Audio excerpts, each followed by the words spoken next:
moves us into the main part of the book. First, Job speaks. And this is how this section of the book works. First, Job is going to speak, and then they'll follow a response from a friend. Then Job will respond to that friend. Then another friend will respond to Job's response, and so on back and forth for 3 cycles. And this whole debate is focused on 3 questions. Is God truly just in character? And does God run the universe on the strict principle of justice? And if so, then how is Job's suffering to be explained? Job 10. I loathe my life. I will give free utterance to my complaint. I will speak in the bitterness of my soul. I will say to God, do not condemn me. Let me know why you contend against me. Does it seem good to you to oppress, to despise the work of your hands and favor the designs of the wicked? Have you eyes of flesh? Do you see as man sees? Are your days as the days of man, or your years as a man's years, that you seek out my iniquity and search for my sin, although you know that I am not guilty, and there is none to deliver out of your hand? Your hands fashioned and made me, and now you have destroyed me altogether. Remember that you have made me like clay, and will you return me to the dust? Did you not pour me out like milk and curdle me like cheese? You clothed me with skin and flesh, and knit me together with bones and sinews. You have granted me life and steadfast love, and your care has preserved my spirit. Yet these things you hid in your heart. I know that this was your purpose. If I sin, you watch me and do not acquit me of my iniquity. If I am guilty, woe to me. If I am in the right, I cannot lift up my head, for I am filled with disgrace and look on my affliction. And were my head lifted up, you would hunt me like a lion, and again work wonders against me. You renew your witnesses against me and increase your vexation toward me. You bring fresh troops against me. Why did you bring me out from the womb? Would that I had died before any eye had seen me, and were as though I had not been, carried from the womb to the grave. Are not my days few? Then cease and leave me alone, that I may find a little cheer. Before I go, and I shall not return, to the land of darkness and deep shadow, the land of gloom like thick darkness, like deep shadow without any order, where light is as thick darkness. Job 11.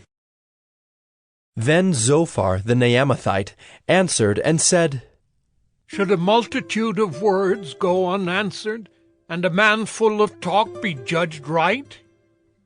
Should your babble silence men, and when you mock, shall no one shame you? For you say, My doctrine is pure, and I am clean in God's eyes. But oh, that God would speak and open his lips to you, and that he would tell you the secrets of wisdom. For he is manifold in understanding. Know, then, that God exacts of you less than your guilt deserves. Can you find out the deep things of God? Can you find out the limit of the Almighty? It is higher than heaven. What can you do? Deeper than Sheol. What can you know? Its measure is longer than the earth and broader than the sea. If he passes through and imprisons and summons the court, who can turn him back? For he knows worthless men. When he sees iniquity, will he not consider it? But a stupid man will get understanding when a wild donkey's colt is born a man. If you prepare your heart, you will stretch out your hands toward him. If iniquity is in your hand, put it far away, and let not injustice dwell in your tents. Surely then you will lift up your face without blemish. You will be secure and will not fear. You will forget your misery. You will remember it as waters that have passed away, and your life will be brighter than the noonday. Its darkness will be like the morning, and you will feel secure because there is hope. You will look around and take your rest in security. You will lie down and none will make you afraid. Many will court your favor, but the eyes of the wicked will fail. All way of escape will be lost to them, and their hope is to breathe their last. Job 12. Then Job answered and said, No doubt you are the people, and wisdom will die with you. But I have understanding as well as you.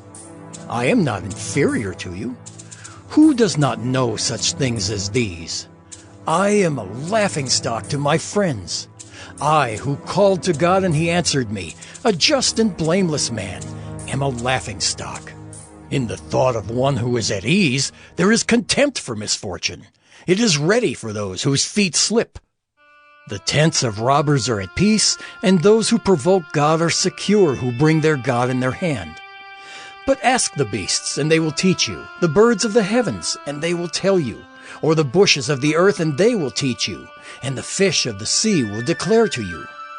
Who among all these does not know that the hand of the Lord has done this? In his hand is the life of every living thing, and the breath of all mankind. Does not the ear test words as the palate tastes food? Wisdom is with the aged, and understanding in length of days. With God are wisdom and might.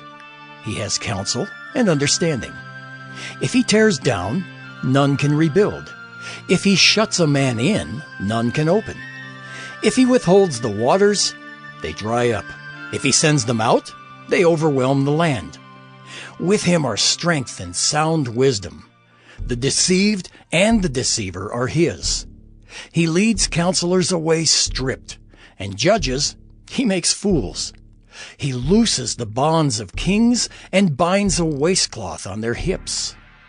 He leads priests away stripped and overthrows the mighty. He deprives of speech those who are trusted and takes away the discernment of the elders. He pours contempt on princes and loosens the belt of the strong. He uncovers the deeps out of darkness and brings deep darkness to light. He makes nations great, and he destroys them. He enlarges nations and leads them away. He takes away understanding from the chiefs of the people of the earth and makes them wander in a pathless waste. They grope in the dark without light, and he makes them stagger like a drunken man. Job 13. Behold, my eye has seen all this, my ear has heard and understood it. What you know, I also know. I am not inferior to you. But I would speak to the Almighty, and I desire to argue my case with God. As for you, you whitewash with lies. Worthless physicians are you all. Oh, that you would keep silent, and it would be your wisdom. Hear now my argument, and listen to the pleadings of my lips. Will you speak falsely for God and speak deceitfully for him? Will you show partiality toward him? Will you plead the case for God? Will it be well with you when he searches you out? Or can you deceive him as one deceives a man? He will surely rebuke you if in secret you show partiality. Will not his majesty terrify you, and the dread of him fall upon you? Your maxims are proverbs of ashes. Your defenses are defenses of clay. Let me have silence, and I will speak, and let come on me what may. Why should I take my flesh in my teeth, and put my life in my hand? Though he slay me, I will hope in him. Yet I will argue my ways to his face. This will be my salvation, that the godless shall not come before him. Keep listening to my words, and let my declaration be in your ears. Behold, I have prepared my case. I know that I shall be in the right. Who is there who will contend with me? For then I would be silent and die. Only grant me two things, then I will not hide myself from your face. Withdraw your hand far from me, and let not dread of you terrify me. Then call, and I will answer, or let me speak, and you reply to me. How many are my iniquities and my sins? Make me know my transgression and my sin. Why do you hide your face and count me as your enemy? Will you frighten a driven leaf and pursue dry chaff? For you write bitter things against me and make me inherit the iniquities of my youth. You put my feet in the stocks and watch all my paths. You set a limit for the soles of my feet. Man wastes away like a rotten thing, like a garment that is moth-eaten.